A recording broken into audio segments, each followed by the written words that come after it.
Hello and welcome to Hops and Bros. This week, Well, we're gonna talk about one style that we're not sure if it's really a style. I don't think it is, Chris, but we'll talk about it in the video. For an open window on the crabby world, Max and Chris from Ups and Ups and Welcome to Ups and Bros. Yeah. Alright, so this week we're going to be looking at farmhouses, farmhouse ales, Yes. farmhouse type beers. We've talked about a couple in the past without, well, I think we mentioned it was part of the farmhouse family, but I'm not sure if we did.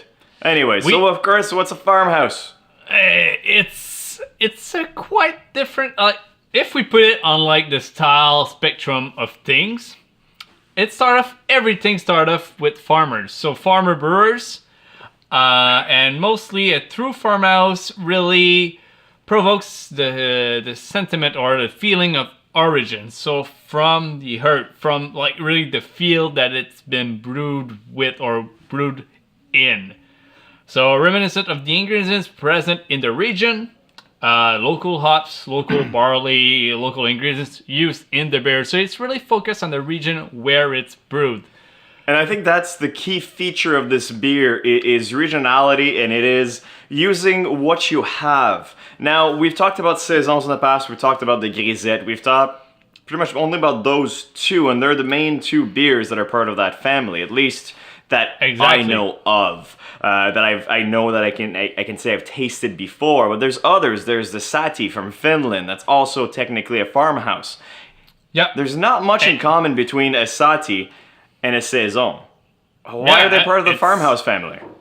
It's completely different, and the reason mostly why, and when I went back into my history research and all that stuff, all farmers were brewing those beers on the saison style. So if you've seen the saison video, then for you it's just, yeah, okay, I know what you're talking about, Chris, but brewing those beers around harvest time and so they can drink it for Christmas, like, you know, in those areas.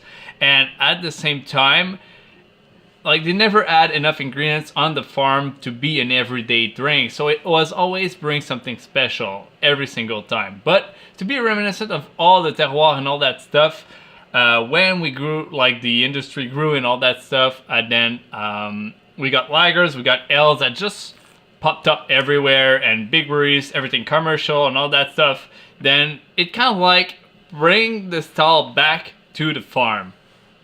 Because beer was getting expensive to brew out there in the cities. So Yeah, it's this is after where it a kind while. of stays alive. Wait, sorry. No, it's fine. After a while, I mean, what happens is that more and more drinkers around, and initially the farmhouse were there to feed the farm hand. That was why you were brewing beer. And also you wanted to give a job to some of your workers, so you would have them pretty much all the time. If not, they might leave and they might never come back. And you would have to hydrate those farmers, you would have to feed those farmers, so you would have to brew beer. Every farmsteads would have their own, Hill Farmstead, see what I did there? Anyway, so would have their own brewery, and they would use their local ingredients, literally the ingredients from the farm, to brew their beer, because that was A, the cheapest way to do it, and B, because they had it. Why not? But that means you had some wheat beers, you've had some barley, maybe, you had some oats, you had pretty much any kind of grain that was around the farm.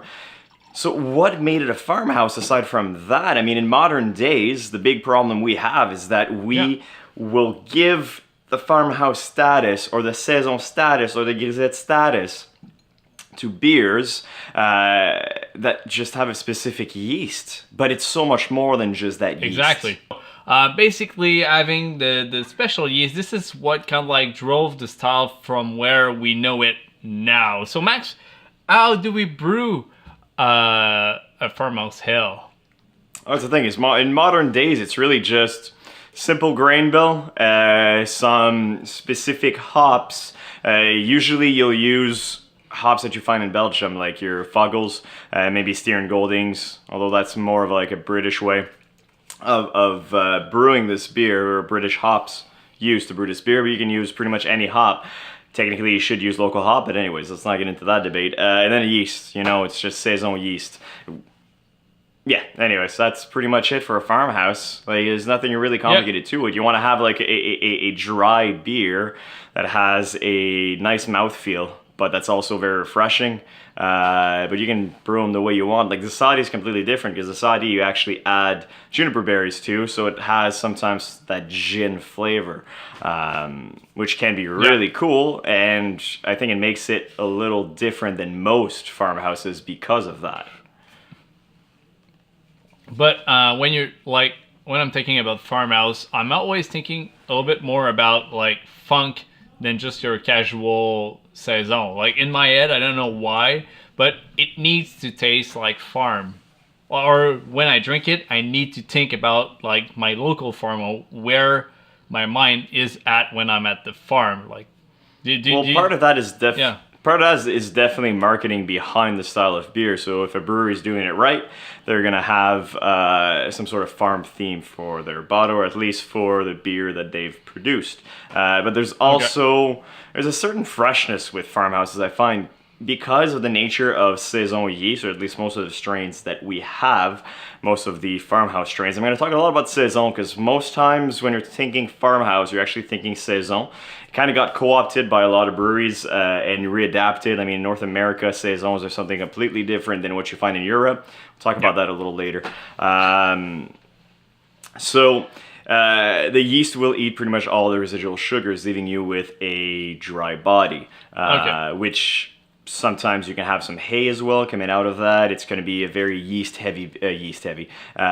wheat-heavy beer. I mean, yeah, there's a bit of everything. Now, to come back to the differences between, let's say, Europe and North America when it comes to farmhouse beers, there's a lot of difference. A lot of liberties are taken in America to create higher ABV beers, even though historically you can't have a 7% beer to feed your farmhand. They're going to be hammered by noon. You need something a lot lighter. Now, even in breweries like Dupont is what, around 5%? I'm not sure. Don't quote me on this. I don't research much before doing these videos. Beauty of that brewery of Dupont is that they've been keeping the exact same yeast strain, also keeping the exact same ingredients and methods. They still have a burner for their kettle. It's not electric. They haven't changed. It's crazy. Their fermenters are still squared. I mean, you get a lot more esters out of there for some reason. I'm new to the program, brewmaster, and I want to get all those secrets. Like, why use a square fermenter? You can't repeat your yeast when you do that. But there's a reason why they do it. There's a reason why conicals aren't for them. I also found a recipe clone online for the Dupont. I'm looking forward to trying it, but I know it's not going to taste anything close to what they have. But anyway, so that's pretty much a saison. Does that mean we'll have like an Ups and Bros Dupont or a saison Ups and Bros coming out one day, like some bottle?